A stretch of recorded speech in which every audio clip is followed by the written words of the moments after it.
let's pick up where we left off with project 8 at step 8. So it is asking us to assign macros to the buttons form control. So part A is asking us to click the Insert Controls button in a Developer tab. It's this toolbox here.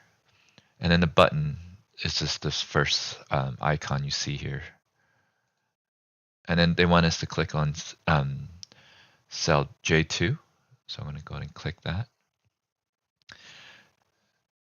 Go ahead and check off A and B. Part C is asking us to select date stamp in the assigned macro dialog box and then hit OK.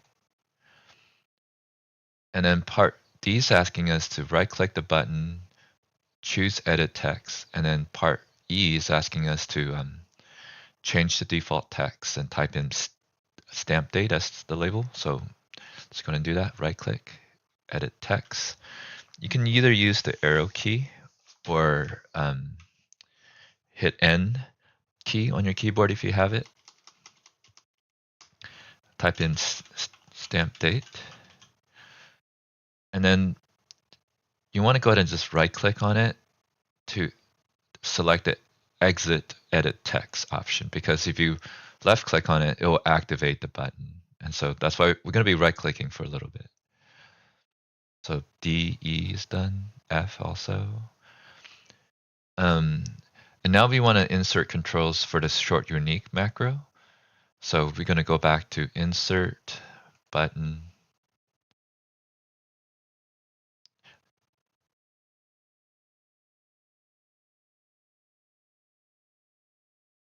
okay, Insert, Button, and then click on J5. And then select short unique, hit OK.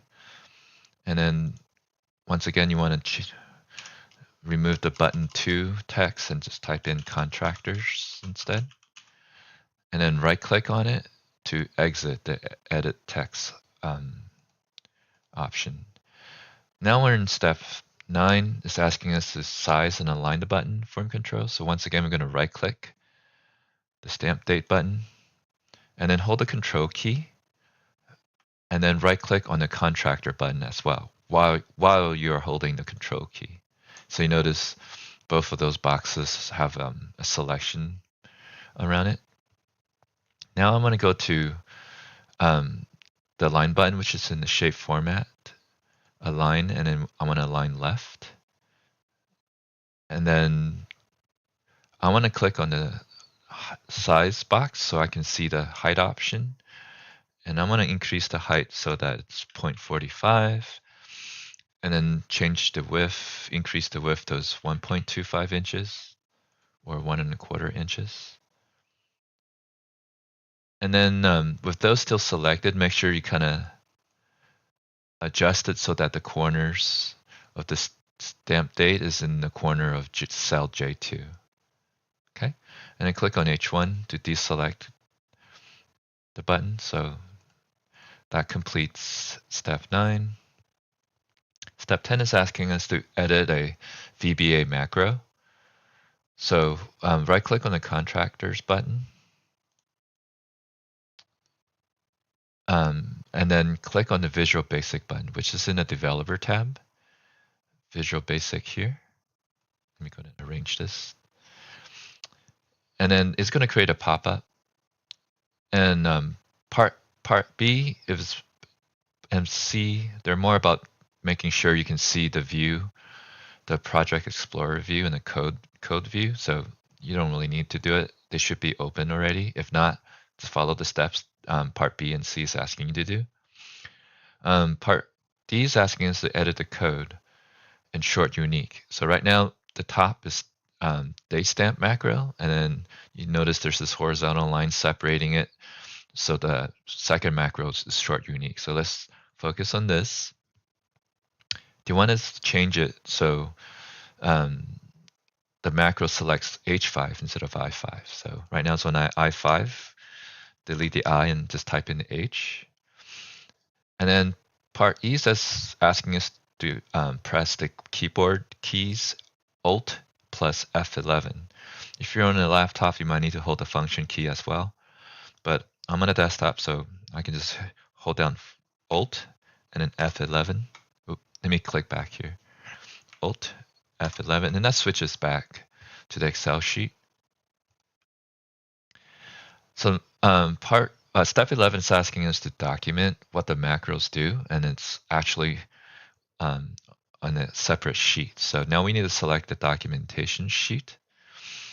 And then A3 is already selected for me, so I don't need to click there. So A and B is already done. So, oh yeah, wait, it's not done because I haven't typed in name. So let me go ahead and do that. And then I'm going to hit tab to go to B3 and then type in purpose. So kind of reference the screenshot here, figure 8-42. This is what we'll be working towards. In A4, we're going to type date stamp, one word with camel caps. And then you can just hit tab so that you go to the right.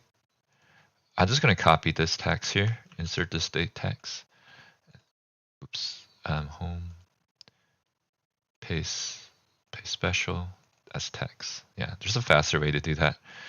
But anyway, so go to B5, and then we're not going to type anything in A5, but we're going to, if you want to, you can type that. For me, I like to paste it.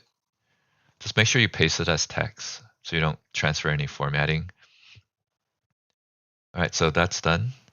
Now in part E, we want to go down to A7 and then type in short unique. Make sure the S and U is capitalized. And then you can either type it or copy it into the following cell. Okay. And then in B8, you can copy or paste the following text there. You can also just double click that. Yep. And then they want us to apply, for part F, want us to apply all borders to cell A3 to B8. So go to alignment, no font. Select all borders. And then apply both formatting to the titles, which is A3 and B3. Go to bold, and they want us to center it.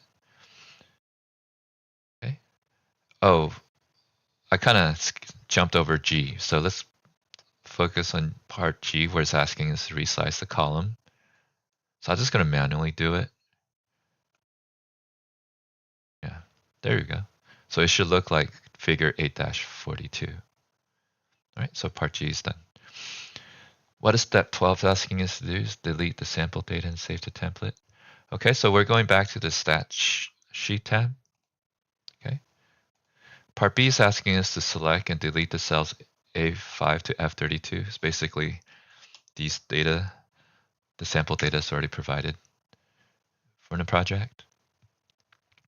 Now they want us to resize the table so that it goes back to F7. So we want to resize it. So you notice if we zoom in, if I can zoom in, yeah, you notice there's this resize window. So that's what they meant about finding the resize handle. Okay. So let's just drag it all the way up here. And then select cells A8 to F32 and clear the format. So it's from here to here. So you noticed there's borders. So to clear the formats, you go to editing, this is pink eraser, clear, and then click the drop down arrow to select clear formats. And you notice the borders are gone. Select cell A5. And then they want us to click save on the title bar to save your template. So what I'm going to do here, I guess for me, I'm just going to save as, because I want to be able to save my midpoint. But for you guys, you can just click the save icon. So let me go ahead and find my folder here. Yeah, and I'm just going to call this demo.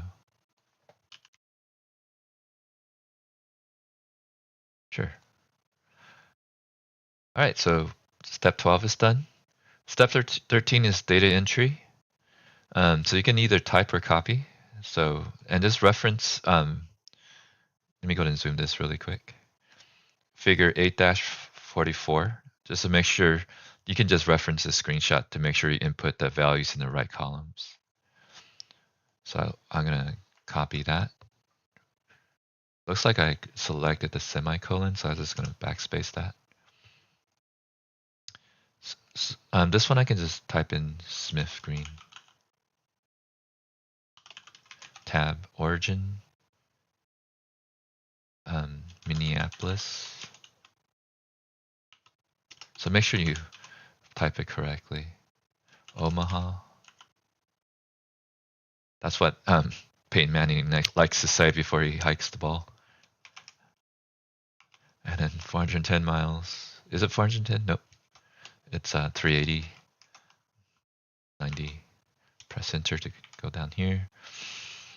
And then type tomorrow's date. I'm just going to copy that and then paste it in here. So pasting in the formula bar eliminates the need to paste as text. And then AAA trucking, Chicago, and then, Minneapolis, 410 miles, 87. And then this one types yesterday's date in here. And then it's miles to go, St. Louis, Fargo, 795 miles, and then 85 pallets. Oops, I don't think I need to do that. Yeah, so we didn't need to hit enter because you would have created a new line and it didn't ask for a new line. So I did Control Z to undo. So yeah, that's step 13. Now he wants us to run macros in a template. So select cell H2 and then click the stamp date button control. Oh yeah, there he goes. It works. Select cell H5 and hit the contractors. Yep, looks good. Select cell F7. So where's that? F7 and hit tab. Oh, now it creates a new line. And then it calculates it as 0. Okay. So it does want us to enter another data in row 8. So types today's date. Paste that in there. Nina Brothers, Milwaukee, Kansas City. They're currently undefeated right now in the NFL. And then 69 pellets. Oops, I didn't need to tap there. So you notice when we enter this data, the macro automatically updated to show contractors related to what the data entry that I inputted there. Yeah, pretty cool. Select cell A5, okay. And then save. Oh, now we want to save it as a Excel workbook so it can be graded in SimNet. So file, save as. Oh, I guess I already did that. Yeah. I guess I did that already earlier.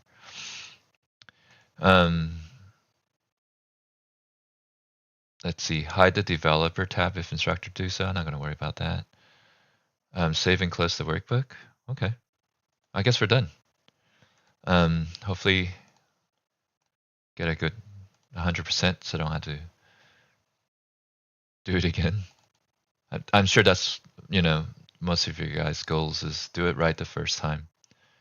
So you don't have to spend more time to figure out what went wrong and redo it for a better score. Because, right, you're taking other classes. All right, got 100% on this submission. All right, so that completes project 8.